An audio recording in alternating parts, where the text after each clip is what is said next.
देखते हैं कि सोंगजुहा जब सेयुन को परेशान कर रहा था तो दोयुन उसे ऐसा करने से रोकता है। सोंगजुहा दोयुन को कहता है अपनी हद में रहने के लिए, तभी दोयुन सोंगजुहा को किस कर लेता है और वो कहता है कि मैं देखना चाहता हूँ कि जब मैं अपनी हद पार करता हूँ तो क्या होगा। सोंगजुहा गुस्से में आता है और वो दोयुन को पंच करता है और दोयुन नीचे गिर जाता है। इसके बाद सोंगजुहा गुस्से में वहाँ से चला जाता है। वहीं हम दोयुन का वॉइस ओवर सुनते हैं जिसमें वो कहता है कि हर लव स्टोरी की कोई ना कोई शुरुआत होती है और मेरी लव स्टोरी की भी एक शुरुआत है। और उसके इतना कहते ही कहानी जाती है पास्ट में, जहाँ हम देखते हैं कि कुछ लड़के दोयुन को बुली कर रहे थे और वो उसे पीट रहे थे।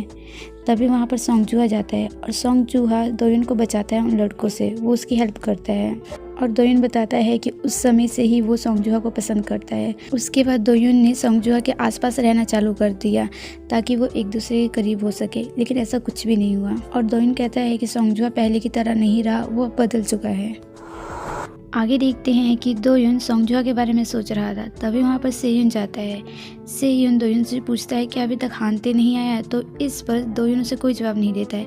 तभी सेयुन की नज़र दोयुन के चेहरे पे पड़ती है तो वो पूछता है तुम्हारे चेहरे को क्या हुआ, तुम्हें चोट कैसे लगी, क्या तुम्हें सोंगजुहा ने पंच किया? तो दोयुन कहता है नहीं, बास्केटबॉल खेलते समय मुझे चोट लग गई थी। और इसके बाद अगले सीन में देखते हैं कि दोयुन और सेयुन एक साथ है। उस दौरान दोयुन सेयुन से कहता है कि तुम्हें हानते से माफ़ी मांगनी चाहिए। सेयुन पूछता है क्यों? दोयुन कहता है कि कल जो भी हुआ था उसमें हानते की कोई गलती नहीं थी। हानते तो तुम्हारी हेल्प करना चाहता था, वो तुम्हें सोंगजुहा से इसलिए दूर रख रहा था क्योंकि वो नहीं चाहता था कि सोंगजुहा तुम्हें बुली करे। और इसके बाद हम देखते हैं कि सेयुन दोयुन से कहता है वैसे हानते इतना हमेशा गुस्से में क्यों रहता है?